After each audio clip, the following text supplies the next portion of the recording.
Right down there? Okay. You want to know what? If you can take the. If we can take the shot. If they can. Networks want to know if they can take the shot. Networks want to know if they can take the shot. This is white then. Is this the usual? Yes. Yes. Can take the shot. All right, everyone, we are good to take the shot. This happened. We also have the TRT. I'm sorry. At least Yes, watch TRT it. is scored. Watch it.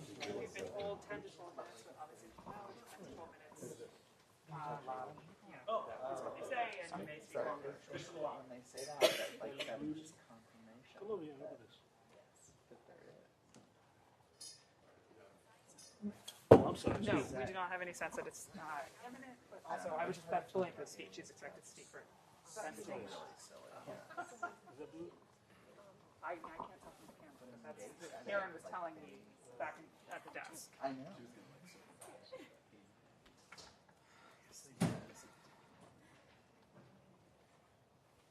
I mean, we're gonna get asked anyway. But Biden hasn't said that. Yeah. And he was really ouch.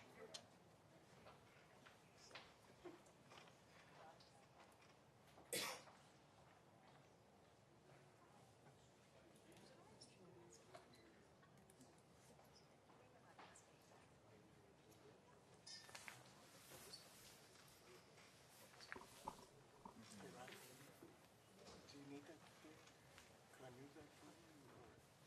Do you want to move? I'm afraid somebody like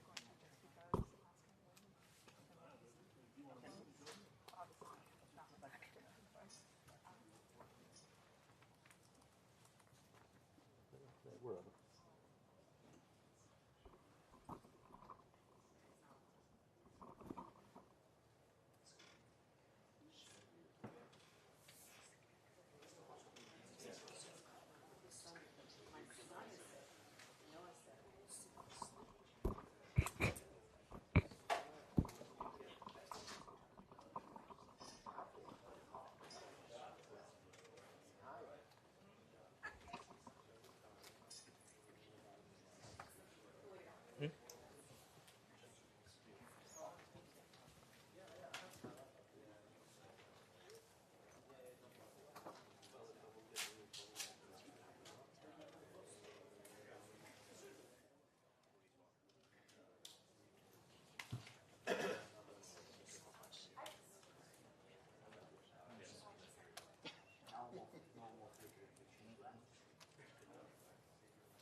inside. Inside? What's what? Yeah, so white noise.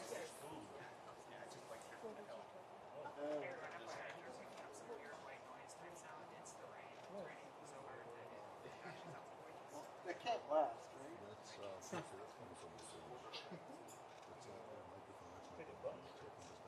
Ask, ask. No, I was just telling everyone that if they hear a white noise, it's Oh, okay. the rain. Gotcha. Okay. Ask him to stretch this out until the storm passes. It's come right on H. It does come right on H Street. Yeah, bus. Yeah. Shit.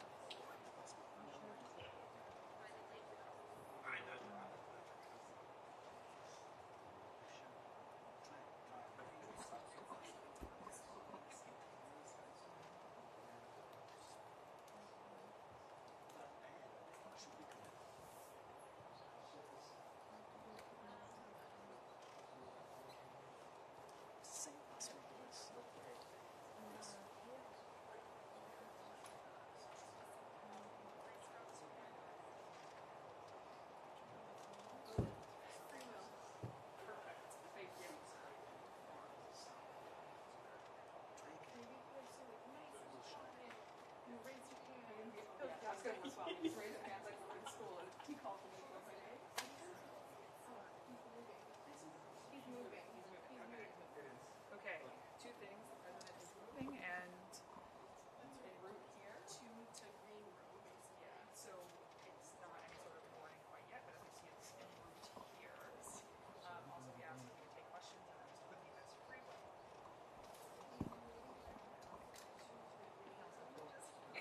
Sorry, he has free will. He may or may not. It is up to him.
Two calls.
Good afternoon.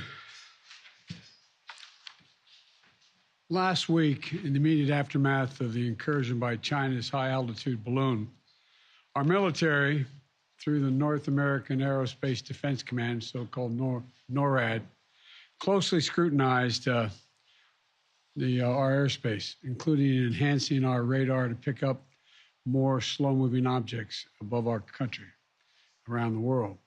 In doing so, they tracked 3 unidentified objects, one in Alaska, Canada, and over Lake Huron in the Midwest. They acted in accordance with established parameters for determining how to deal with unidentified aerial objects in U.S. airspace. At their recommendation, I gave the order to take down these 3 objects due to hazards to civilian commercial air traffic and because we could not rule out the surveillance risk of sensitive facilities. We acted in consultation with the Canadian government. I spoke personally with Prime Minister Trudeau from Canada on Saturday. And just as critically, we acted out of an abundance of caution and an opportunity that allowed us to take down these objects safely. Our military and the Canadian military are seeking to recover the debris so we can learn more about these 3 objects. Our intelligence community is still assessing all 3 incidences. They're reporting to me daily and will continue their urgent efforts to do so, and I will communicate that to the Congress. We don't yet know exactly what these 3 objects were, but nothing right now suggests they were related to China's spy balloon program or that they were surveillance vehicles from any other country. The intelligence community's current assessment is that these 3 objects were most likely balloons tied to private companies, recreation or research institutions studying weather or conducting other scientific research. When I came into office, I instructed our intelligence community to take a broad look at the phenomenon of unidentified aerial objects. We know that a range of entities, including countries, companies, and research organizations, operate objects at altitudes for purposes that are not nefarious, including legitimate scientific research. I want to be clear. We don't have any evidence that there has been a sudden increase in the number of objects in the sky. We're now just seeing more of them, partially because the steps we've taken to increase our radars, to narrow our radars. And we have to keep adapting our approach to dealing with these challenges. That's why I've directed my team to come back to me with sharper rules for how we will deal with these unidentified objects moving forward, distinguishing between those that are likely to pose safety and security risks that necessitate action and those that do not. But make no mistake, if any object presents a threat to the safety and security of the American people, I will take it down. I'll be sharing with Congress these classified policy parameters when they're completed, and they'll remain classified so we don't give our roadmap to our enemies to try to evade our defenses. Going forward, these parameters will guide what actions we'll take while responding to unmanned and unidentified aerial objects. We're going to keep adapting them as the challenges evolve, if it evolves. In addition, I've directed my national security advisor to lead a government-wide effort to make sure we are positioned to deal safely and effectively with the objects in our airspace. First, we will establish a better inventory of unmanned airborne objects in space above the United States airspace and make sure that inventory is accessible and up to date. Second, we'll implement further measures to improve our capacity to detect unmanned objects in our airspace. Third, we'll update the rules and regulations for launching and maintaining unmanned objects in the skies above the United States of America. And fourth, my Secretary of State will lead an effort to help establish common global norms in this largely unregulated space.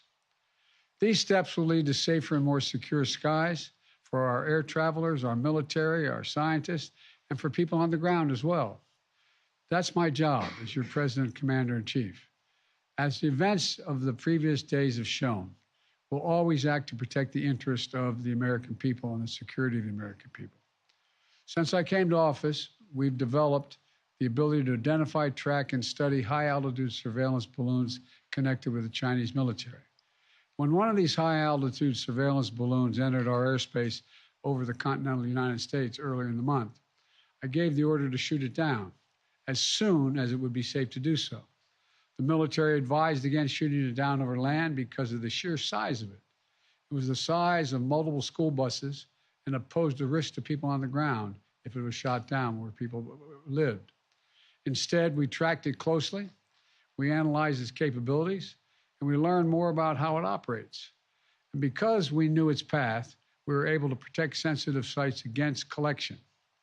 We waited until it was safely over water, which would not only protect civilians, but also enable us to recover substantial components for further analytics.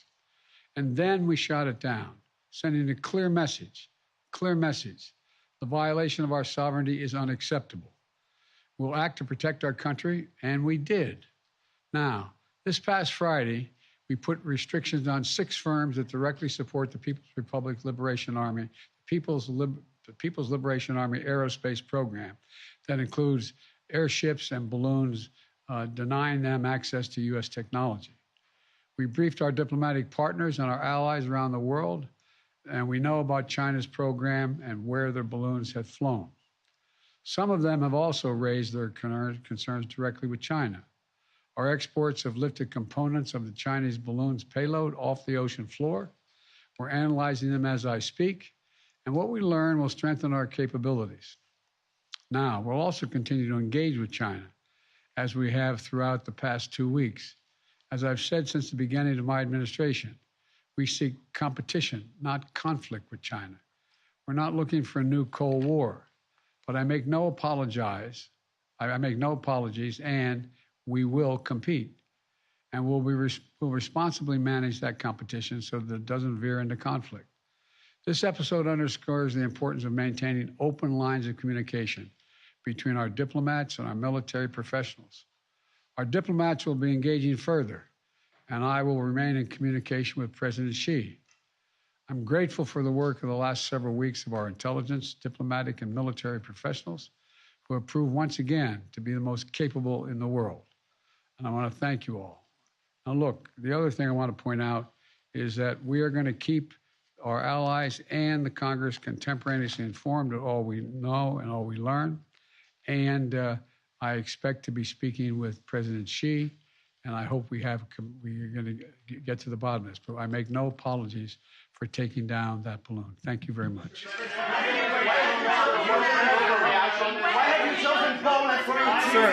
Sir, the question was it? There's been criticism. There's been criticism that this wasn't. There's been criticism that this. By your family's business relations. Sir, Mr. President, there has been criticism. Did you overreact? Mr. President, there has been criticism that this was an overreaction that was done because of political pressure. You can come to my office and ask the question when you have more polite people. Mr. President, why have you chosen Poland for your trip to mark anniversary of the war? And what's your message? What? When are you speaking to President Xi, Mr. President?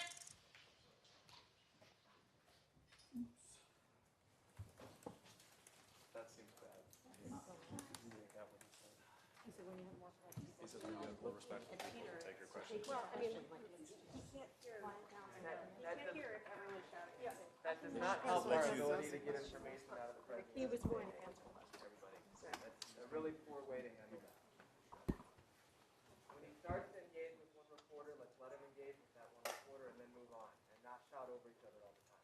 That's embarrassing. It's also unproductive. And unproductive. He was clearly ready to take questions.